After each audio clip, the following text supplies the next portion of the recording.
ஆக்சுவலா first of all இந்த NQL 5 பொறுத்த வரைக்கும் வந்து நான் ஆல்ரெடி சொன்ன விஷயம் தான். இதுல வந்து நம்ம வந்து ரியல் டைம் ட்ரேடிங் அக்கௌண்ட் இதுல மைக்ரேட் பண்ணிருக்கிறதுனால இதுல நடக்கிற பாசிட்டிவான விஷயங்களும் சரி நெகட்டிவான விஷயங்களும் சரி நம்மளால ஹைட் பண்ணவே முடியாது. இதுல என்ன நடந்துட்டு இருக்கோ அந்த நடந்துட்டு இருக்கிற விஷயங்கள் கம்ப்ளீட்டாவே இதுக்கு தெரியும். ஸோ அப்படி தெரியும் பட்சத்துல வந்து பாத்தீங்கன்னா நம்ம எவ்வளவு தூரம் இதுல டிரான்ஸ்பரண்டா இருக்கும் அப்படிங்கிறது தான் வந்து நம்ம மக்களுக்கு இதுல ஃபர்ஸ்ட் ஆஃப் ஆல் நம்ம சொல்ல வரோம். ஸோ இதுல நம்ம லாஸ்டா நம்மளோட பெர்ஃபார்மன்ஸ் பார்த்துட்டீங்க அப்படின்னா 2022 இருந்து டில் டேட் வரைக்கும் நம்ம வந்து இதுல என்ன ஸ்கோர் பண்ணிருக்கோம் அப்படிங்கிற விஷயங்கள் எல்லாமே இதுல இருந்திருக்கும். அப்போ இதுல ஸ்டார்டிங்ல வந்து நம்ம 2022 நம்ம ஸ்டார்ட் பண்ணும்போது நம்மளோட ட்ரேடிங் அக்கௌண்ட் வந்து ஃபர்ஸ்ட் ஒரு 54% மைனஸ்ல தான் நம்ம ட்ரேடிங் அக்கௌண்ட் நம்ம ஸ்டார்ட் பண்ணோம். ஸோ இதுவுமே வந்து இதுல இந்த டேட்டாஸ்லேயே நீங்க பார்த்துருப்பீங்க. அண்ட் வந்து நம்ம லேட்டர் வந்து இந்த டேஸ் கிராஸ் ஆக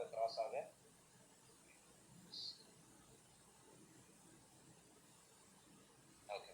ஸோ அப்போ வந்து நீங்க later move on time cross ஆக நம்ம என்ன பண்ணிருக்கோம் அப்படின்னு பாத்தீங்கன்னா ஸ்கோர் பண்ணி ஃபர்ஸ்ட் இயர் வந்து நம்ம 48% மைனஸ்ல வந்து நம்ம எண்ட் அப் பண்ணிருக்கோம் நம்மளோட 2022. பட் அதுக்கப்புறம் என்ன நடந்திருக்குன்னு பாத்தீங்கன்னா 2022 நம்ம ஸ்டார்ட் பண்ணி அந்த செகண்ட் இயர் நம்ம 224% நம்ம ஸ்கோர் பண்ணிருக்கோம். தேர்ட் இயர் வந்து பாத்தீங்கன்னா 113% ஸ்கோர் பண்ணிருக்கோம். தென் 2025 ஸ்டார்ட் பண்ணி அரௌண்ட் ஒரு 4 months முடிய போகுது. ஸ்டில் நம்ம வந்து ஒரு 2% தான் நம்ம வந்து ஸ்கோரிங் இருந்திருக்கோம். அப்ப இதுல வந்து எல்லாத்துக்கும் ஒரு கன்ஃபியூஷன் என்ன இருக்கும் அப்படின்னா டெய்லி எவ்ரிடே வந்து நம்ம பே அவுட்ஸ் ரிலீஸ் பண்ணிட்டு இருக்கோம். எவ்ரிடே வந்து நமக்கு எல்லாத்துக்கும் பே அவுட்ஸ் போயிட்டு இருக்கு. 30 நாளைக்குள்ள அரௌண்ட் ஒரு 15% ஸ்கோர் பண்ண வேண்டிய ஒரு கட்டாயத்தில் இருக்கும்போது நம்மளால வந்து இந்த மாதிரி ஒரு அப்ஸ் அண்ட் டவுன்ஸ் இருக்குமே, ஒரு போன வருஷம் ஜாஸ்தி கிடைச்சிருக்கு, இந்த வருஷம் கம்மியா கிடைச்சிருக்கு, அப்ப இந்த மாதிரி இருக்கிற சிச்சுவேஷன்ல நம்மளால வந்து ப்ராப்பரா வந்து ஃபண்ட்ஸை வந்து சேஃப்டியா வச்சுக்க முடியுமாங்கிற கொஸ்டின் ஒண்ணு. ரெண்டாவது விஷயம் வந்து பாத்தீங்கன்னா இது வந்து ஒரு ப்ராஃபிட்டபிளா நம்ம எடுத்து கஸ்டமருக்கு வந்து நம்ம சொன்ன ப்ராமிஸை காப்பாத்திட முடியுமா அப்படிங்கிற 2 கொஸ்டின் வந்து பாத்தீங்கன்னா எல்லாத்தோட மனசுலயுமே இருக்கும்.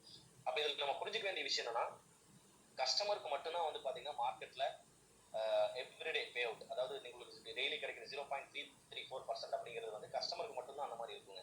பட் ஆனா கம்பெனி பொறுத்த வரைக்கும் எப்படி இருக்கும் அப்படின்னா ஒரு போர்ட்ஃபோலியோ மேனேஜ்மெண்ட் மெயின்டைன் பண்ற ஒரு கம்பெனி அப்படிங்கிறவங்க எப்படி அவங்களோட போர்ட்ஃபோலியோஸ் மெயின்டைன் பண்ணுவாங்க அப்படின்னா அவங்களால எவ்ரிடே ப்ராஃபிட்ஸ் மேக் பண்ண முடியாது, அவங்களால வந்து எவ்ரி வீக் ப்ராஃபிட் மேக் பண்ண முடியாது, அவங்களால வந்து எவ்ரி மந்த் ப்ராஃபிட் மேக் பண்ண முடியாது. ஒரு போர்ட்ஃபோலியோ மேனேஜ்மெண்ட் கம்பெனியோட ஸ்ட்ராட்டஜி எப்படி இருக்குன்னு பாத்தீங்கன்னா ஒரு வருஷத்துக்கு நம்ம வந்து என்ன ஸ்கோர் பண்றோம், இன்கேஸ் வந்து அந்த பர்டிகுலர் இயர்ல நம்மளால வந்து நம்மளோட பர்ஃபார்மன்ஸ் கம்மியா இருந்துச்சு அப்படின்னா நம்மளோட நெக்ஸ்ட் இயர் நம்மளோட பர்ஃபார்மன்ஸ் எப்படி இருக்கும் போது ஒரு நெக்ஸ்ட் ஒரு 5 இயர்ஸ் நம்மளோட பர்ஃபார்மன்ஸ் எப்படி இருக்கும், ஒரு நெக்ஸ்ட் 10 இயர்ஸ் அதாவது ஓவர் த டெக்கேட் ஒரு 10 வருஷத்துல நம்மளால என்ன ஸ்கோரிங் பண்ண முடியுது அப்படிங்கிறது தான் ஒரு கம்பெனியோட போர்ட்ஃபோலியோ மேனேஜ்மெண்டாவே இருக்குங்க. பட் இந்த போர்ட்ஃபோலியோ மேனேஜ்மெண்ட் நடத்துற கம்பெனிஸ்க்கு இருக்கிற கஸ்டமர்ஸ் வந்து பாத்தீங்கன்னா ஒரு 5 இயர்ஸ் 10 இயர்ஸ் அவங்களோட போர்ட்ஃபோலியோ ஸ்பெண்ட் பண்றதுக்கு ரெடியா இருப்பாங்கன்னு கேட்டீங்கன்னா இனிஷியல் டைம்ல வந்து அவங்க ரெடியா இருக்க மாட்டாங்க. இப்போ பொதுவாக அவங்க என்ன பண்ணுவாங்கன்னா அவங்களுக்கு ஒரு மந்த்லி பேசிஸ்ல ஒரு 5% வாட் எவர் 6% 7% ஒரு இயர்லி ஒரு 10-20% சொல்லி ஒரு கமிட்மெண்ட் பேஸ்ல தான் வந்து அந்த யூசர்ஸ் வந்து அந்த போர்ட்ஃபோலியோ மேனேஜ்மெண்ட் பண்ற கம்பெனிஸ்ல இன்வெஸ்ட்மெண்ட் பண்ணுவாங்க. பொதுவாக அது எல்லா கம்பெனிலுமே. அப்ப எல்லா கம்பெனியுமே மாசம் வந்து ஒரு ஸ்கோர் பண்ண முடியாத ஒரு இடத்துல ஒரு இயர்லி பேசிஸ்ல தான் வந்து ஒரு கம்பெனி வந்து ப்ராஃபிட்டபிளா இருக்க முடியும் அப்படிங்கிற பட்சத்துல கஸ்டமர்ஸ்க்கு அவங்க எப்படி ஹேண்டில் பண்ணுவாங்க அப்படின்னா ஒரு வருஷத்துல வந்து ஒரு இயர்லி டோட்டலா அவங்க எவ்வளவு ப்ராஃபிட்ஸ் மேக் பண்றாங்களோ அந்த மேக் பண்ற ப்ராஃபிட்டை வந்து கஸ்டமர்ஸ்க்கு ரிலீஸ் பண்ணது போக பேலன்ஸ் இருக்கிற ஃபண்ட்ஸை வந்து பாத்தீங்கன்னா சர்ப்ளஸா மெயின்டைன் பண்ணுவாங்க. என்ன பர்பஸ்க்காகனா அப்கமிங் இயர்ஸ்ல நம்மளால வந்து ஒரு நல்ல பர்ஃபார்மன்ஸ் பண்ண முடியல அப்படின்னா ப்ரீவியஸா இயர்ஸ்ல நம்ம ஸ்கோர் பண்ண ஃபண்ட்ஸை எடுத்து அந்த பர்டிகுலர் கஸ்டமரோட கமிட்மெண்ட்ஸை ஃபுல்ஃபில் பண்ணுவாங்க. ஸோ இப்படிதான் ஒரு போர்ட்ஃபோலியோ மேனேஜ்மெண்ட் ரன் ஆகும். ஸோ அதே மாதிரி ஆக்ஸால வந்து பாத்தீங்கன்னா அரௌண்ட் வந்து நம்ம 3 இயர்ஸ் நம்ம வந்து என்ன ஸ்ட்ராட்டஜில என்ன ப்ராஃபிட்ஸ் மெயின்டைன் பண்ணிருக்கோம் அப்படிங்கிற விஷயங்கள் வந்து ஆல்ரெடி நம்ம டிரான்ஸ்பரண்டா கொடுத்துருக்கோம். பட் இன்னைக்கு நடந்துட்டு இருக்கிற விஷயம் அதாவது நியர்லி ஒரு 2.75 3 lakh USD வந்து மைனஸ்ல ரன் ஆகிட்டு இருக்கிற இடத்துல இது வந்து கண்டினியூ ஆச்சு அப்படின்னா நம்ம அடுத்த ஸ்டெப் என்ன பண்ண போறோம் அப்படிங்கிற விஷயங்கள் வந்து ஒரு கஸ்டமரா வந்து எல்லாத்துக்குமே தெரியாது. பட் கம்பெனிக்கு வந்து பாத்தீங்கன்னா இந்த சிச்சுவேஷன் என்ன பண்ணணும் அப்படிங்கிறது தெரியும். இப்போ ஃபார் எக்ஸாம்பிள் ஒரு 10 கோடி ரூபா நம்ம வந்து வச்சிருக்க அக்கௌண்ட் மட்டும் தான் உங்ககிட்ட நான் காட்டியிருக்கேன். இது இல்லாம வந்து நம்ம மற்ற அக்கௌண்ட்ஸ்லாம் உங்ககிட்ட நான் காட்டதில்லை. ஜஸ்ட் வந்து ஒரு சாம்பிள் இருக்கிற அக்கௌண்ட் மட்டும் தான் காட்டியிருக்கேன். அப்ப இதுல வந்து ஒரு கிட்டத்தட்ட ஒரு 25% to 30% ஆஃப் த ஃபண்ட்ஸ் வந்து என்னைக்காவது ஒரு நாள் நம்மளால வந்து இழக்கிறதுக்கு நேரிடுமா, என்னைக்காவது ஒரு நாள் நம்மளால வந்து இந்த ஒரு 25 to 30% ஆஃப் த ஃபண்ட்ஸ் நம்ம லாஸ் பண்ண வேண்டிய சிச்சுவேஷன் வருமா அப்படின்னு கேட்டீங்கன்னா டெஃபினட்டா வரும். ஏன் அப்படின்னா ட்ரேடிங் இண்டஸ்ட்ரி பொறுத்த வரைக்கும் இன்னைக்கு என்ன ஒரு விஷயம்னா அதாவது ஒன்லி ப்ராஃபிட்ஸ் மட்டுமே மேக் பண்ற ஒரு ட்ரேடிங் போர்ட்ஃபோலியோ கம்பெனிஸ் இந்த உலகத்துல இல்லவே இல்லை. ஸோ அதை தாண்டி ட்ரேடிங் அப்படின்னாவே வந்து பாத்தீங்கன்னா it is all about a profit losses and recovery. இந்த மூணுமே சேர்ந்ததுதான் வந்து பாத்தீங்கன்னா ஒரு ட்ரேடிங் இண்டஸ்ட்ரியாவே இருக்க முடியும். ஸோ அதுல இன்னைக்கு ஈவன் வந்து இந்தியாவோட பெஸ்ட் நம்பர் 1 பிளேஸ்ல இருக்கிற ராகேஷ் ஜுன்ஜுன்வாலாவே வந்து பாத்தீங்கன்னா லாஸ்ட் இயர்ல ஒரு ஃபினான்ஷியல் கிராஷ்ல வந்து பாத்தீங்கன்னா அவரோட ஃபண்ட்ஸ்ல டோட்டலி ஒரு 40% ஆஃப் த ஃபண்ட்ஸ் அவர் லூஸ் பண்ணிருப்பாரு. பட் இன்னைக்கு அவர் அதோட அந்த ஃபண்ட்ஸ்ல இருந்து ஒரு 20 to 25% ஆஃப் த ஃபண்ட்ஸ் அவர் ரிகவர் பண்ணிட்டாரு. But even it's huge fund more than 40 crores அவர் லாஸ் பண்ணிட்டு இருப்பாரு. அப்ப இதே மாதிரி வந்து பாத்தீங்கன்னா எல்லாத்துக்குமே ட்ரேடிங் இண்டஸ்ட்ரிக்குள்ள இருக்கிற எல்லா ட்ரேடருக்குமே எல்லா போர்ட்ஃபோலியோ மேனேஜ்மெண்ட் பண்ற கம்பெனிஸ் ஸ்டேஜ்ல ஒரு நல்ல ப்ராஃபிட் கிடைக்கும், ஒரு ஸ்டேஜ்ல அவங்க ப்ராஃபிட் பண்றதுல ஒரு 50% அவங்க லாஸ் பண்ண வேண்டிய சுச்சுவேஷன் இருக்கும். அகைன் வந்து அவங்க லாஸ் பண்ண ஃபண்ட்ஸ் ஒரு ரிகவர் பண்றதுக்கு ஒரு டைம் இருக்கும். இந்த ப்ராசஸ் வந்து பாத்தீங்கன்னா திரும்ப திரும்ப திரும்ப திரும்ப ரிப்பீட் ஆகிட்டே இருக்கும். அப்போ நம்ம எப்பவுமே வந்து இந்த மாதிரி வந்து ஒரு 25% 30% லூஸ் பண்ணிட்டே இருப்போமா அப்படின்னு கேட்டீங்கன்னா கிடையாது. ஸோ பொதுவாக வந்து நம்ம மார்க்கெட்ல ட்ரேட் பண்ணும்போது நம்ம எந்தெந்த விஷயங்கள் அனலைஸ் பண்ணுவோம் அப்படின்னா, ஒரு ஒரு ஒரு ஸ்கிரிப்ட்ல நம்ம ட்ரேட் பண்றோம், லைக் வந்து ஒரு ஆயிலோ இல்லை கோல்டோ இல்லை கரன்சிஸோ ஏதாச்சும் ஒரு விஷயத்துல நம்ம ட்ரேட் பண்றோம் அப்படின்னா, அந்த ஸ்கிரிப்டோட மேக்ஸிமம் கெப்பாசிட்டி என்ன, ஒரு வருஷத்துக்கு அந்த பர்டிகுலர் ஸ்கிரிப்ட்னால ஒரு வருஷத்துக்கு எவ்வளவு தூரம் அதிகபட்சமா மூவ்மெண்ட் பண்ணிட முடியும் அப்படிங்கிறத வச்சுதான் நம்ம லாட் சைஸை டிசைன் பண்ணுவோம். அப்படி அந்த டிசைன் பண்ணும்போது என்ன நடக்கும்னா, இன்கேஸ் இது ஸ்லிப் ஆயிடுச்சு அப்படின்னா நம்மளோட அக்கௌண்ட் வாஷ் அவுட் ஆகிற மாதிரி ட்ரேட் பண்ற ட்ரேடர்ஸ் இருக்காங்க. இன்கேஸ் நம்மளோட ட்ரேடிங் ஸ்ட்ராட்டஜி ஃபெயிலியர் ஆயிடுச்சு அப்படின்னா, நம்மளோட அதாவது என்டையர் ட்ரேடிங் செட்டப்பே கொலாப்ஸ் ஆயிடுச்சு அப்படிங்கிற பட்சத்துல அக்கௌண்ட் வாஷ் அவுட் ஆகிற மாதிரி ட்ரேட் பண்ற ட்ரேடர்ஸ் மார்க்கெட்ல இருக்காங்க. அவங்க வந்து எக்ஸசிவ் ப்ராஃபிட்ஸ் இருப்பாங்க. நம்ம வந்து மந்த்லி ஒரு 5% 10% எடுக்கிறதுல அவங்க 20% 25% எடுப்பாங்க. பட் இன்கேஸ் ஏதாச்சும் ஒரு ஃபினான்ஷியல் கிராஷ் வந்துச்சு, அவங்களால மார்க்கெட்டை ஹேண்டில் பண்ண முடியலங்கிற ஒரு சுச்சுவேஷன் வரும்போது அவங்களோட என்டையர் அக்கௌண்ட் வாஷ் அவுட் ஆகும். இது ஒரு கேட்டகரி. ரெண்டாவது கேட்டகரி என்னன்னு பாத்தீங்கன்னா, அவங்களோட கான்சென்ட்ரேஷன் வந்து ப்ராஃபிட் ஓரியன்டா இருக்காது. அவங்களோட கான்சென்ட்ரேஷன் முழுக்க முழுக்க அவங்களோட கேபிட்டல்ல சேஃப்டி பண்ணணும் அப்படிங்கிற ஒரு மோட்டிவ்ல இருக்கும். அப்ப அவங்க வந்து பேசிக்கலி வந்து ப்ராஃபிட்டை டார்கெட் பண்ணி ஒர்க் பண்ண மாட்டாங்க. அவங்களுக்கு ஒரு இயர்லி ஒரு 15% to 20% டார்கெட் கிடைச்சாவே இனஃப். ஸோ அந்த மாதிரி கேட்டகரியில ஒரு சில கேட்டகரி ஆஃப் ட்ரேடர்ஸ் இருப்பாங்க.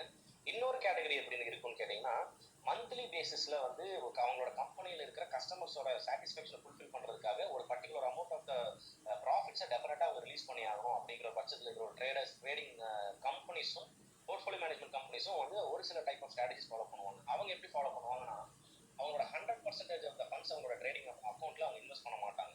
அவங்க என்ன பண்ணுவாங்கன்னு பாத்தீங்கன்னா, எந்த ஃபண்டை அவங்களால ரிஸ்க் எடுக்கிறதுக்கு அவங்க தயாரா இருக்காங்களோ அந்த ஃபண்ட் மட்டும்தான் வந்து பாத்தீங்கன்னா ட்ரேடிங் அக்கௌண்ட்டுக்குள்ள போகும். ரிமைனிங் இருக்கிற 70 to 80% ஆஃப் த ஃபண்ட்ஸ் அவங்க என்ன பண்ணுவாங்கன்னா சர்ப்ளஸா மெயின்டைன் பண்ணுவாங்க. அது எதுக்குன்னா ஒரு சேஃப்டி பர்பஸ்க்காக. அப்ப அந்த 20 to 30% ஆஃப் த ஃபண்ட்ஸ் எப்படி இருக்கும்னா, இன்கேஸ் நம்மளோட ட்ரேடிங் செட்டப் என்டையராகவே ஃபெயில் ஆகுது, இல்ல மார்க்கெட்ல ஏதாச்சும் ஒரு கிராஷ் நடக்குது. இப்போ ஃபார் எக்ஸாம்பிள் ஒரு யூரோ யூஎஸ்டி அப்படிங்கிற ஒரு பேர் எடுத்துக்கோங்க. அந்த பேரோட டோட்டல் கெப்பாசிட்டியே வந்து ஒரு 1000 பாயிண்ட்ஸ் தான் அது மூவ் ஆக வேண்டிய கெப்பாசிட்டி இருக்கு. கடந்த ஒரு 25 வருஷமா ஒரு 30 வருஷமா அந்த ட்ரேடிங் பேர் வந்து ஒரு 1000 பாயிண்ட் தான் மூவ்மெண்ட் ஆயிருக்கு. அப்படிங்கிற பட்சத்துல அவங்க என்ன கால்குலேட் பண்ணுவாங்கன்னா, அந்த 1000 பாயிண்ட் இன்கேஸ் நம்மளால வந்து தாக்கு பிடிக்க முடியாத ஒரு சுச்சுவேஷன் வந்தா, இன்கேஸ் அகைன் ஒரு 1000 பாயிண்ட்ஸ் வந்து மூவ்மெண்ட் ஆகிற ஒரு சுச்சுவேஷன் வந்துச்சு அப்படின்னா, அன்னைக்கு தான் அவங்களோட அக்கௌண்ட் பஸ்ட் அவுட் ஆகிற சுச்சுவேஷன் வரும். பட் ஆனா வந்து இந்த இன்ஸ்டிடியூஷன்ஸ் லைக் போர்ட்ஃபோலியோ மேனேஜ்மெண்ட் பண்ற கம்பெனிஸ் என்ன பண்ணுவாங்க அப்படின்னா, இன்கேஸ் இந்த மாதிரி நம்மளால மார்க்கெட்டை கண்ட்ரோல் பண்ண முடியாத ஒரு சூழ்நிலை வந்துச்சு அப்படின்னா, அன்னைக்கு அவங்களோட டோட்டல் போர்ட்ஃபோலியோல இருந்து, அதாவது ட்ரேடிங் அக்கௌண்ட்ல மெயின்டைன் பண்ற ஃபண்ட்ஸ்ல இருந்து ஒரு 20 to 30% ஆஃப் ஃபண்ட்ஸ் டெஃபினட்டா வந்து பாத்தீங்கன்னா லாஸ் ஆகும். இந்த விஷயம் வந்து பாத்தீங்கன்னா எல்லா ட்ரேடிங் அக்கௌண்ட்ஸ் ஹேண்டில் பண்ற போர்ட்ஃபோலியோ மேனேஜ்மெண்ட் கம்பெனிஸ்மே காமனா ஃபாலோ பண்ற விஷயம். நீங்க வந்து இந்த மார்க்கெட்ல ட்ரேட் பண்ணணும் அப்படின்னு ஒரு ஸ்டெப் எடுத்து வச்சுட்டீங்கன்னாவே, நீங்க வந்து எவ்வளவு ஃபண்ட்ஸ் வந்து நீங்க மார்க்கெட்ல லூஸ் பண்ண தயாரா இருக்கீங்க அப்படின்னு சொல்லி ஒரு பர்சன்டேஜ் ஆஃப் த ஃபண்ட்ஸ் நம்ம அதை அலோகேட் பண்ணுவோம். அந்த அலோகேட் பண்ற ஃபண்ட்ஸ்ல ஒரு 10% அப்படிங்கிறது வந்து இன்ட்ராடே ட்ரேடிங்காக நம்ம யூஸ் பண்ணுவோம். மார்க்கெட்ல வந்து ரொம்ப வொலாட்டிலிட்டி ரொம்ப கம்மியா இருக்கு, ஸோ அப்போ வந்து ஒரு நாளைக்கே வந்து ஒரு 20 பாயிண்ட் மூவ்மெண்ட் 30 பாயிண்ட் தான் மூவ்மெண்ட் இருக்குங்கிற பட்சத்துல ஒரு 10% of the funds is enough. Market நார்மலா இருக்கு அப்படிங்கிற பட்சத்துல, மார்க்கெட் வந்து ரொம்ப அக்ரெசிவா இருக்குங்கிற பட்சத்துல நம்ம மார்க்கெட்ல நம்மளோட டோட்டல் அவைலபிள் பேலன்ஸ் ஒரு 20% வரைக்கும் நம்ம ஸ்பெண்ட் பண்ண வேண்டிய சுச்சுவேஷன் வரலாம். அதுக்குள்ளதான் நம்ம பிளே பண்ணிட்டு இருக்கோம். அகைன் வந்து பாத்தீங்கன்னா ரொம்ப வந்து ஒரு மார்க்கெட் கிராஷ் ஆகுது, நம்மளால வந்து இது வரைக்கும் லாஸ்ட் ஒரு 25 இயர்ஸ்ல நடக்காத ஒரு மூவ்மெண்ட் வந்து இப்ப நடந்திருக்கு.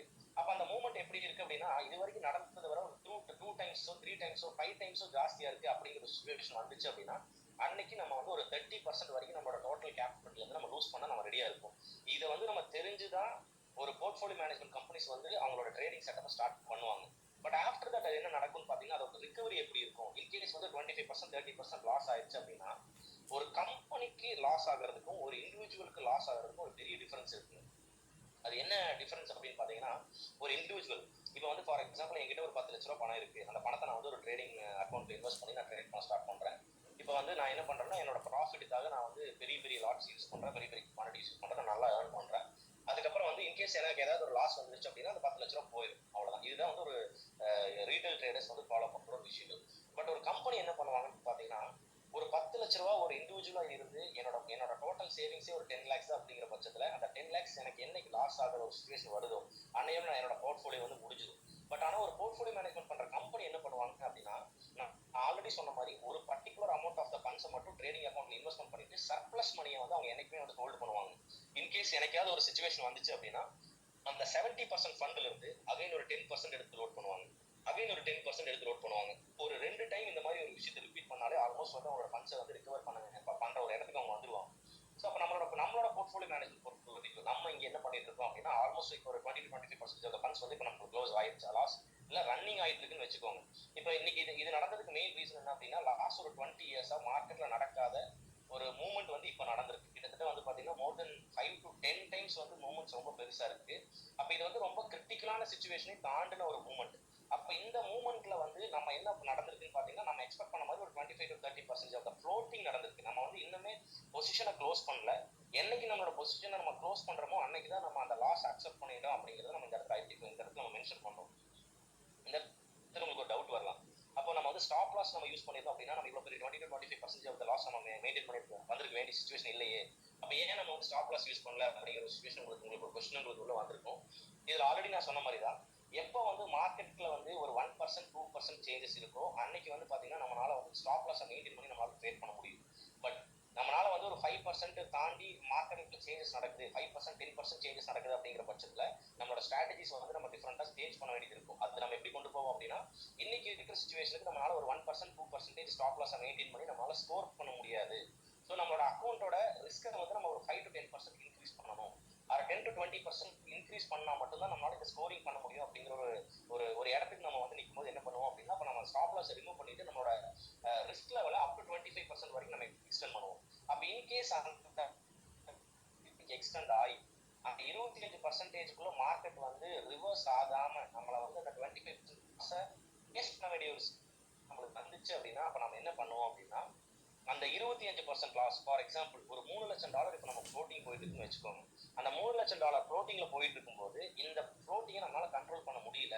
இதுக்கு மேல நம்ம வந்து இதை ஹோல்ட் ஆன் பண்ணணும் அப்படின்னா நம்மளோட கேபிட்டல்ல ஒரு 30 to 40% மேல கிராஸ் ஆக வேண்டிய சிச்சுவேஷன் வருதுங்கிறது என்னைக்கு கன்ஃபர்மேஷன் நடக்குதோ அன்னைக்கு நம்ம என்ன பண்ணிடுவோம்னா, அந்த பொசிஷனை வந்து கட் பண்ணாம அந்த பொசிஷனை ஹெட்ஜ் பண்ணிட்டு நம்மளுக்கு என்ன குவான்டிட்டி ஆஃப் ஈக்விட்டி மைனஸ் ஓடிட்டு இருக்கோ அந்த ஃபண்டை அப்படியே நம்ம வந்து அக்கௌண்ட்ல டாப் அப் பண்ணும். ஃபார் எக்ஸாம்பிள் ஒரு $3 லட்சம் நம்மளுக்கு ஃப்ளோட்டிங்ல ஓடிட்டு இருக்கு அப்படின்னா, அந்த $3 லட்சம் நம்ம என்ன பண்ணுவோம், ட்ரேடிங் அக்கௌண்ட் நெக்ஸ்ட் டே நம்ம வந்து டாப் அப் பண்ணுவோம். டாப் அப் பண்ணிட்டு அப்ப என்ன ஆயிரும்னா, ப்ரீவியஸா இருந்த ஈக்விட்டி நம்மளுக்கு இப்போ வந்து 100% நம்ம கையில வந்துடும். இந்த கையில வந்ததுக்கு அப்புறம் அகைன் நம்ம என்ன பண்ணுவோம்னு கேட்டீங்கன்னா, கொஞ்சம் பிரீதிங் பீரியட் விட்டுட்டு நெக்ஸ்ட் ஒரு 60 டேஸ்ல இருந்து 90 டேஸ்க்குள்ள நம்ம என்ன பண்ணுவோம், ஒர்க் பண்ணி இந்த 25% நம்ம ஸ்கோர் பண்ணி வெளியில வந்துட்டு ரன்னிங்ல இருக்கிற பொசிஷன்ஸை நம்ம டிஸ்கனெக்ட் பண்ணி நம்ம அதை அப்படியே லாஸ்ட்ல க்ளோஸ் பண்ணிடுவோம். அப்ப இதனால என்ன நடந்திருக்குன்னு பாத்தீங்கன்னா, ஒரு 3 மாசம் நம்ம ஒர்க் பண்ணதுக்கு நம்மளுக்கு ஒரு ப்ராஃபிட் கிடைச்சிருக்காதே தவிர, நம்ம அந்த 3 மந்த்ஸ்க்கு அப்புறம் நம்ம என்ன ஆயிருப்போம்னா, ஆஸ் இட் இஸ் நம்மளோட அவைலபிள் பேலன்ஸ் என்ன இருந்துச்சோ அந்த அவைலபிள் பேலன்ஸ் நம்ம திருப்பி வந்திருப்போம். இதுக்கு ஒரு பெஸ்ட் எக்ஸாம்பிள் உங்களுக்கு நான் சொல்லணும் அப்படின்னா, நீங்க வந்து ஆக்சனோட MQL5 அக்கௌண்ட் இதுல நான் வந்து காட்டியிருப்பேன். இதுல வந்து நீங்க ப்ரீவியஸா பாத்தீங்கன்னா நம்மளோட டோட்டல் டெபாசிட் அப்படிங்கிறது எவ்வளவு இருந்திருக்கும்னா, இனிஷியல் டெபாசிட்ங்கிறது 1,11,219 இதுதான் நம்மளோட இனிஷியல் டெபாசிட்டா இருந்திருக்கும். பட் ஆனா இப்போ நம்ம என்ன பண்ணிருப்போம் பாத்தீங்கன்னா, நம்மளோட அக்கௌண்ட் வந்து அரௌண்ட் ஒரு 1 lakh யூஎஸ்டி ஈக்விட்டி கிராஸ் பண்ணும்போது நம்ம என்ன பண்ணிருப்போம்னா, இப்போ டெபாசிட் லோட நம்ம இன்க்ரீஸ் பண்ணிருப்போம். ரீசன்ட் டெபாசிட்டா வந்து நேற்றுக்கு ஒரு 1,05,000 சாரி அரௌண்ட் ஒரு நியர்லி ஒரு 1,20,000 யூஎஸ்டி நம்ம டாப் அப் பண்ணிருப்போம். இதே மாதிரி என்ன நடக்கும் அப்படின்னா, இந்த அக்கௌண்ட்டுக்கு நம்ம வந்து ஒரு லிமிட்டரி பவுண்டரி வச்சிருப்போம். இன்னும் அந்த பவுண்டரி கிராஸ் பண்ணல. என்னைக்கு அந்த பவுண்டரி கிராஸ் ஆகுதோ அன்னைக்கு என்ன பண்ணிடுவோம்னு கேட்டீங்கன்னா, இம்மிடியட்டா பொசிஷனை வந்து ஹோல்டிங் பண்ணி ஹெட்ஜிங் மாற்றி விட்டுட்டு என்ன அக்கௌண்ட்ல வந்து மைனஸ் ஓடிட்டு இருக்கோ அதே ஃபண்டை நீங்க அடுத்த 24 ஹவர்ஸ்ல இருந்து 48 ஹவர்ஸ்ல நீங்க வந்து ரீடாப் அப் பார்க்க முடியும். அப்படி ரீடாப் அப் ஆனதுக்கு அப்புறம் நம்ம என்ன பண்ணிடுவோம்னா, as usual 100% of available funds நம்மளோட ட்ரேடிங் அக்கௌண்ட்க்கு வந்துடும். அடுத்த ஒரு 60 டேஸ்க்குள்ள இருந்து ஒரு 90 டேஸ்க்குள்ள மறுபடியும் நம்மளோட ஸ்கேல்பிங் ஸ்டார்ட் பண்ணி நம்ம ரிகவர் பண்ணிடுவோம். ஸோ இப்படிதான் வந்து பாத்தீங்கன்னா ஒரு கம்பெனிஸ் வந்து என்ன பண்ணுவாங்கன்னா, ஒரு இண்டிவிஜுவல்னால அவங்க கையில இருக்கிற அந்த 10 லட்சம் ரூபாயை தாண்டி அவங்களால ரீடெபாசிட் பண்றதுக்கு அவங்கள்ட்ட சோர்ஸ் இருக்காது. ஸோ அதனால வந்து அவங்க இன்கேஸ் ஒரு இண்டிவிஜுவல் அவங்களோட ட்ரேடிங் அக்கௌண்ட் இருக்கிற ட்ரேட்ஸை ஃப்ளோட்டிங் விட்டாங்க அப்படின்னா திருப்பி அவங்களால வந்து சர்வை பண்ணி திருப்பி அவங்களோட பொசிஷன் சேர்த்து பழைய ஸ்டேஜ் வரதுங்கிறது it is not at all possible for an individual. But ஒரு கம்பெனி பொறுத்த வரைக்கும் என்ன ஒரு அட்வான்டேஜ் அப்படின்னா, நம்ம எக்ஸஸ் ஃபண்ட்ஸ் நிறைய நம்ம மெயின்டைன் பண்றதுனால ட்ரேடிங் அக்கௌண்ட்ல ஏதாச்சும் ஒரு 25 to 30% ஈக்விட்டி ஏதாவது டிஸ்டர்பன்ஸ் ஆச்சு அப்படின்னா அதே ஃபண்ட்ஸை வந்து திருப்பி நம்ம ரீலோட் பண்ணி நம்ம வந்து மறுபடியும் அதை கெயின் பண்ணி வெளியே எடுத்துட்டு வரதுக்கான சோர்ஸ் நம்ம கிட்ட இருக்கு. ஸோ அதனாலதான் வந்து பாத்தீங்கன்னா இந்த ஃப்ளோட்டிங்ல போயிட்டு இருக்கிற விஷயங்களை பார்த்து நீங்க எதுவுமே நீங்க வரி பண்ண வேண்டாம். ஏன்னா பிகாஸ் நம்ம 2022 நம்ம ஸ்டார்ட் பண்ணப்போ 50% நம்ம அக்கௌண்ட் மைனஸ் இருந்த டைம்ல எல்லாத்துக்குமே இந்த ஒரு பேனிக் சிச்சுவேஷன் வந்துச்சு. பட் ஆனா 2023 நம்ம வந்து 235% நம்ம ஸ்கோர் பண்ணும்போது அந்த இது ப்ரீவியஸ் இயர்ல நம்ம வந்து லூஸ் பண்ண 50% நம்ம நெக்ஸ்ட் இயர் நம்ம கேரி பண்ணி 150% நம்ம வந்து பாத்தீங்கன்னா ஸ்கோரிங்ல போயிட்டோம். ஸோ இப்போ ஆல்மோஸ்ட் நம்ம வந்து ப்ரீவியஸ் 365 டேஸ் நம்ம என்ன லாஸ் பண்ணமோ அதை நெக்ஸ்ட் 365 டேஸ்ல 150% நம்ம ஃபார்வர்ட்ல போகணும். ஸோ இப்போ லாஸ்ட் இயர் ஒரு 100 35% மேபி. இப்போ 2025ல நம்மளால ஸ்கோர் பண்ண முடியாத ஒரு சூழ்நிலை வந்தா கூட, மார்க்கெட் வந்து ரொம்ப அக்ரெசிவா இருக்கு, நம்மளால ட்ரேட் பண்ண முடியல, நம்மளால வந்து இதுக்கு மேல நம்ம பொசிஷன்ஸை கண்டினியூ பண்ணாவோ ஹோல்டு பண்ணாவோ நம்மளால வந்து தாக்கு பிடிக்க முடியாது. So we have to hold the trading activities for next 6 months or 1 year அப்படிங்கிற ஒரு சுச்சுவேஷனே வந்தா கூட, இதுக்கு முன்னாடி நம்ம ப்ரீவியஸா பண்ண பர்ஃபார்மன்ஸை வச்சுதான் நம்ம வந்து நம்மளோட இன்வெஸ்ட் பண்ண கஸ்டமர்ஸோட பே அவுட்ஸ் நம்ம ரிலீஸ் பண்ண போறோம். அண்ட் ஆஃப்டர் தட் நம்மளோட நெக்ஸ்ட் இயர், இந்த வருஷம் நம்ம வந்து மேபி 0 பர்ஃபார்மன்ஸ்ல நம்ம 2025 நம்ம எண்ட் பண்ணா கூட 2026ல we will be getting an opportunity for scoring more than 150 or 180%. அப்ப இந்த வருஷம் விட்டதை நம்ம என்ன பண்ணுவோம்னு கேட்டீங்கன்னா நெக்ஸ்ட் இயர் நம்ம டேலி பண்ணுவோம். அப்ப இந்த மாதிரி every 1 year or 2 year or 3 year once நடக்க போற எவ்ரி இந்த மாதிரி சின்ன சின்ன கிராஷஸும் ஒரு சின்ன இந்த 25% 30% நம்ம லாஸ் பண்ற ஃபண்ட்ஸ் நம்ம என்ன பண்ணுவோம்னா, இந்த இயர் நம்மளால ரெக்கவர் பண்ண முடியாட்டி கூட நெக்ஸ்ட் ஒரு 6 monthsலயோ நெக்ஸ்ட் ஒரு 1 yearலயோ நம்ம பண்ணியிருக்கோம் அப்படிங்கிறது தான் நம்மளோட previous இயர்ஸோட report.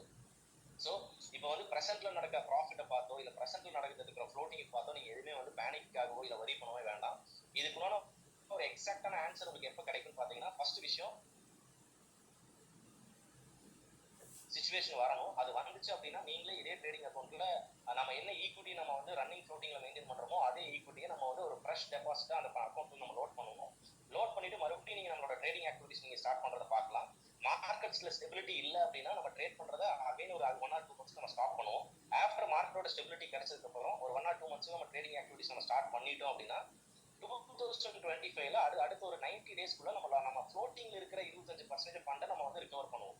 But positions close பண்ண மாட்டோம். we will recover the 25% first. அது பண்ணி முடிச்சதுக்கு அப்புறம் நம்ம ஃபார்வர்ட்ல போக ஆரம்பிக்கும். அப்படி ஃபார்வர்ட்ல போய் 2025 முடியும் போது நம்மளுக்கு என்ன அவுட்புட் கிடைச்சிருக்கோ அதுதான் ஆக்ஸாவோட அந்த வருஷத்தோட அவுட்புட்டா இருக்குமே தவிர, கரண்ட் பொசிஷன்ல ரன்னிங் ஆகிட்டு இருக்கிற எந்த பாசிட்டிவான ஆக்டிவிட்டிஸும் சரி, எந்த நெகட்டிவான ஆக்டிவிட்டிஸும் சரி, நீங்க அதுதான் வந்து ரியல் டைம் டேட்டாவா இருக்கும்னு சொல்லி நீங்க வந்து பேனிக் ஆக வேண்டாம். இப்போ ஃபார் எக்ஸாம்பிள் நெக்ஸ்ட் மந்த் நம்மளுக்கு ஒரு 50% ப்ராஃபிட்டே கிடைச்சா கூட அது வந்து நீங்க இவ்வளவு ப்ராஃபிட் கிடைச்சிருச்சு அப்படிங்கிற மாதிரியும் நீங்க வந்து திங்க் பண்ண வேண்டியது இல்லை. ஒரு 30% லாஸ் ஆனா கூட ஒரு 30% லாஸ் ஆயிருச்சு அப்படின்னு நீங்க திங்க் பண்ண வேண்டாம். Because we have another 8 months of time for 2025. So இந்த வருஷத்தோட டிசம்பர் 30 என்னைக்கு முடியுதோ அன்னைக்கு தான் நம்மளோட ரியல் பிஎன்எல் கிடைக்கும். இன்கேஸ் அந்த பிஎன்எல்ல நம்மளோட ட்ரேடிங் ஆக்டிவிட்டிஸோட பர்ஃபார்மன்ஸ் 0வா இருந்தா கூட நீங்க வரி பண்ண வேண்டியது இல்லை. பிகாஸ் நம்ம ஆல்ரெடி நான் சொன்ன மாதிரி 2026ல நம்மளுக்கு நம்ம அகைன் வந்து நமக்கு நல்ல நல்ல ஆப்பர்ச்சுனிட்டிஸ் கிடைக்கும். அந்த ஆப்பர்ச்சுனிட்டிஸ்ல நம்ம போன வருஷத்துல லூஸ் பண்ண ஃபண்டை நம்ம டேலி பண்ணி நம்ம வெளியில வந்துடுவோம். ஸோ இதனால தான் நம்ம வந்து ஏன் வந்து நம்மளுக்கு ஒரு மந்த் ஒரு 15% கிடைச்சாலும் 20% கிடைச்சாலும் நம்ம 5% ஃபண்டை மட்டும் நம்ம வந்து ஒரு ஸ்டெபிலிட்டியா வச்சிருக்கிறதுக்கு காரணம் என்ன அப்படின்னா, மார்க்கெட்ல ஒரு வருஷம் மாதிரி அடுத்த வருஷம் இருக்க போறது இல்லை. ஸோ மேபி இந்த வருஷம் நம்ம ஸ்டெபிலிட்டியா இருந்தாலுமே நெக்ஸ்ட் இயர் வந்து நம்மளோட பே அவுட்ல எந்த விதமான டிஸ்டர்பன்ஸ் இருக்கக்கூடாதுங்கிறதுக்காக தான் ஒரு limited amount of the funds நம்ம ட்ரேடிங் அக்கௌண்ட் இன்வெஸ்ட்மெண்ட் பண்ணிட்டு excess amount of the funds வந்து நம்ம சர்ப்ளஸா மெயின்டைன் பண்ணுவோம். ஸோ அந்த சர்ப்ளஸா நம்ம மெயின்டைன் பண்ற ஃபண்ட்ஸ் தான் ஃபியூச்சர்ல வரப்போற ஏதாச்சும் ஒரு ட்ரேடிங் மார்க்கெட்டிங் நடக்க போற கிராஷ்ல இருந்து நம்மளை காப்பாத்துறதுக்கு ரொம்ப ஹெல்ப்ஃபுல்லா இருக்கும் போது. ஸோ அதனால இப்போ ரன்னிங்ல இருக்கிற பொசிஷன்ஸ் பார்த்து நீங்க எதுவுமே வரி பண்ண வேண்டாம். ஆஸ் யூஷுவல் உங்களோட பிசினஸ் நீங்க கண்டினியூ பண்ணுங்க. ஐ திங்க் மேபி இன்னொரு 5 to 10 daysல வந்து நம்மளோட ட்ரேடிங் அக்கௌண்ட்ஸ் ரிகவரி ஆகிறதுக்கான வாய்ப்புகள் இருக்கலாம். அப்படி இல்லாம போனாலுமே நீங்க என்ன ஃப்ளோட்டிங்ல பார்த்துட்டு இருக்கீங்களோ அதை கொண்டு டாப் அப் ஆகும். டாப் அப் ஆகி நெக்ஸ்ட் 90 days நம்மளோட ஒர்க் வந்து கண்டினியூ பண்ணி அதை ரிகவர் பண்ணுவோம். 2025 எண்டுக்குள்ள நம்ம மினிமம் ப்ராபபிலிட்டியா அட்லீஸ்ட் ஒரு 30 to 50% ரிட்டர்ன்ஸ் கிடைச்சுன்னா it's very happy. And after that அதுக்கப்புறம் நம்மளுக்கு வரப்போற எக்ஸஸ் ப்ராஃபிட் என்னங்கிறது 2026-27 அப்படிங்கிற மாதிரி நம்ம கொண்டு போயிடும். ஸோ அதனால எந்த வருஷத்துலயுமே மேபி 2025 நடந்த மாதிரி ஒரு 50% மைனஸ்லயே நீங்க 2025 பார்த்தா கூட நீங்க வந்து அடுத்த 2026 அப்படிங்கிறது 2024ல நடந்த 250% ஸ்கோர் பண்ற ஒரு ஆப்பர்ச்சுனிட்டியாகவும் ஒரு வருஷமா கூட அமையலாம். ஸோ அதனால again I'm telling you that trading is completely as a combination of profit, loss and recovery. So profit பண்ணதையும் நீங்க வந்து லாஸ்ட் ஒரு 3 years பார்த்துருக்கீங்க, ஃப்ளோட்டிங் பண்ணிட்டு இருக்கிறதையும் நீங்க ரியலா பார்த்துருக்கீங்க. இது எப்படி ரிகவர் ஆக போகுது அப்படிங்கிறதையும் அடுத்த ஒரு 60 to 90 days நீங்க பார்க்க போறீங்க. ஸோ இதுதான் வந்து ஆக்ஸாவோட transparency. Because we are not going to hide anything. And உங்க கண்ணு முன்னாடியே வந்து இந்த விஷயத்தை எல்லாத்தையுமே நீங்க எப்படி ரிகவர் ஆக போகுது அப்படிங்கிறதும் நம்மளோட யூசர்ஸ் எல்லாமே பார்க்க போறாங்க. பட் இதுல ஒரு ஹாப்பியான விஷயம் என்னன்னு பாத்தீங்கன்னா, ஒரு பாசிட்டிவான விஷயம் நடந்துட்டு இருக்கும் போதே ஒரு நெகட்டிவான ஒரு இம்பாக்ட் வந்து மக்கள் மத்தியில கிரியேட் ஆகி அடுத்த ஒரு 90 நாளைக்கு அப்புறம் நம்மளோட ரிகவரி ஃபேக்டர் எப்படி இருக்க போகுது அப்படிங்கறத நீங்க எல்லாருமே கண்ணில் பார்த்துட்டீங்க அப்படின்னா அடுத்த 10 years வந்து நீங்க ஆக்ஸால வந்து நம்ம டிராவல் பண்ண போறது கன்ஃபார்ம் அப்படிங்கிற ஒரு விஷயத்தை வந்து உங்க மனசுல கண்டிப்பா ஆழமா பதிஞ்சிடும். ஸோ அதுக்குண்டான ஒரு ஆப்பர்ச்சுனிட்டியா தான் வந்து இந்த ஃப்ளோட்டிங்ல போயிட்டு இருக்கிற ஒரு விஷயத்தை நான் பாக்குறேன். ஸோ கண்டிப்பா வரப்போற நாட்கள் எல்லாமே வந்து இன்னும் நிறைய விஷயங்கள் ரீஃபைனிங் நடந்துட்டு இருக்கு. ஸோ ட்ரேடிங்ல நடக்கிற பிளஸ் ஆர் மைனஸ் பார்த்து எந்த விதத்துலையும் நீங்க பேனிக் ஆக வேண்டாம். Because we all know that this is going to happen in the market. மார்க்கெட்ல இப்படிதான் நடக்க போகுது அப்படிங்கறத நம்ம தெரிஞ்சுதான் இந்த விஷயத்தை பண்றோம். பிகாஸ் அதனால அப்படி ஒரு விஷயம் இல்லைங்கிற மாதிரி இருந்துச்சுன்னா பொசிஷன் இவ்வளவு தூரம் ஃப்ளோட்டிங்ல போயிட்டு இருக்கும்போது கூட நம்ம வந்து இதை ஹைட் பண்ணணும் அப்படின்னு நம்ம நினைச்சிருக்கலாம். Because we know that we are going to recover all those funds within next 60 to 90 days period of time. இதனால ரொம்ப ஹாப்பியா இருங்க. இதனால எந்த விதமான ஒரு பேனிக்கான சிச்சுவேஷனுக்குள்ளே போக வேண்டாம். நெக்ஸ்ட் ஒரு 90 டேஸ்க்குள்ள உங்களுக்கு ஒரு பெரிய சேஞ்சஸ் கிடைக்கும். பட் ட்ரேடிங் ஆக்டிவிட்டீஸ்ல நடக்கிற பாசிட்டிவ் அண்ட் நெகட்டிவான திங்ஸை வச்சு உங்களோட பிசினஸ் ப்ரொமோஷன்ஸ்லயும் உங்களோட இன்வெஸ்ட்மெண்ட்ஸ்லயும் நீங்க எந்த விதமான டெசிஷன்ஸுமே எடுத்துட வேண்டாம். பிகாஸ் ஒரு இண்டிவிஜுவல் ட்ரேட் பண்ற ட்ரேடிங் அக்கௌண்டோட ஸ்ட்ராட்டஜி வேற, ஒரு கம்பெனியோட ட்ரேடிங் ஸ்ட்ராட்டஜிங்கிறது வேற. Because we have lot of sources, we have lot of resources to recover all those funds. So அதை பிளான் பண்ணி அதுக்குண்டான எக்ஸிக்யூஷன் தான் மார்க்கெட்டில் நடக்கும். ஸோ அதனால வந்து எல்லாரும் ரொம்ப கான்ஃபிடென்ட்டாக உங்களோட பிசினஸை கொண்டு போயிட்டு உங்களோட டார்கெட்ஸை ரீச் பண்றதுல கான்சென்ட்ரேட் பண்ணுங்க. உங்க கண்ணு முன்னாடியே நெக்ஸ்ட் ஒரு 90 டேஸ்ல இதுல என்ன நடக்க போகுது அப்படிங்கிறத நீங்க பார்க்க முடியும். ஸோ ஐ திங்க் நான் என்ன சொல்ல வந்தனோ அது என்னோட இன்ஃபர்மேஷன் நான் டெலிவர் பண்ணியாச்சு. உங்க இந்த க்ரௌட்ல யாராவது ஏதாவது விஷயங்கள் சொல்லணும், ஏதாவது மைண்ட்ல ஏதாவது கேட்கணும்னு நினைச்சீங்கன்னா கேளுங்க. I will give the answer.